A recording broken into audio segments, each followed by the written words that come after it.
The J.M. Davis Arms and Historical Museum, located in Claremore, Oklahoma, surrounded by antique shops and mom and pop shops, gives more perspective into our shared heritage along Route 66.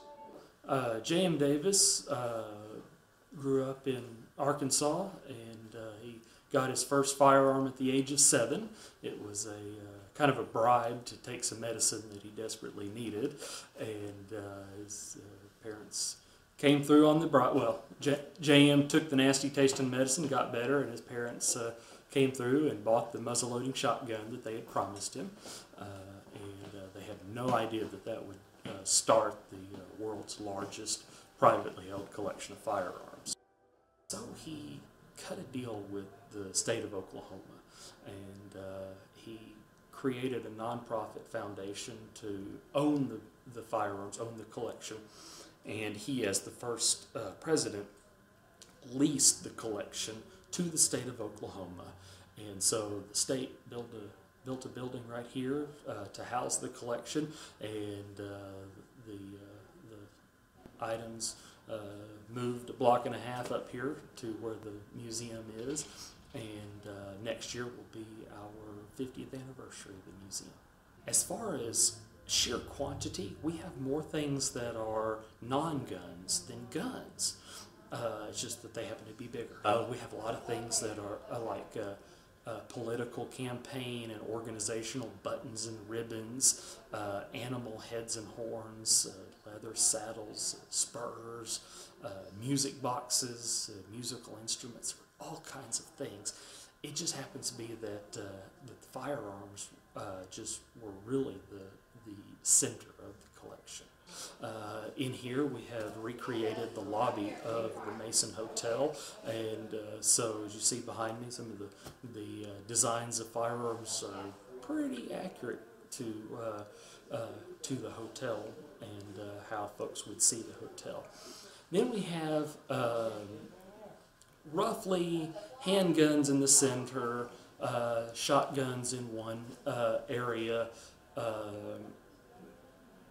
muzzle-loading rifles, and then major U.S. manufacturers of rifles near there. But we also have foreign firearms, foreign military. A lot of different things were brought back by GIs returning from war.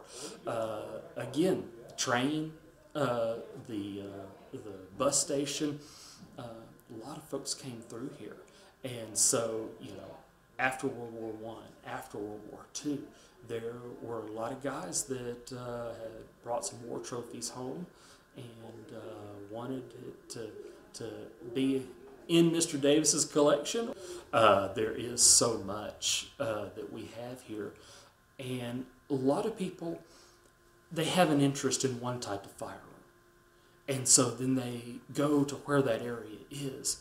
And whether it's a brand or a model or just a type, we've got 10 of that model, 100 of that brand, 1,000 of that type. It's staggering. And so the experience really is different for everybody. But on hand, people like the extremes. We have a 7-foot-long Chinese wall gun, and it looks like a Civil War era muzzle-loading rifle musket, the kind that goes up on your shoulder, but it's swelled up to 7 feet long. Of course, right next to that we have our smallest commercially produced semi-automatic pistol, and it's called the Colibri. It's an Austrian pistol, and it's about yay big, and it fires a 2.7 millimeter center fire cartridge. Now, what that means is the projectile is the diameter of a pencil lead. We do tours for visiting groups. We have some school groups, youth groups, scouts, 4-H, Thunderbird groups come around, and we'll do tours of the museum. With that, we put in firearm safety. You get a chance to show them that these aren't scary objects. They're just inanimate objects that have been part of our history. And they're tools used by good or bad. It doesn't really matter. They're part of our history.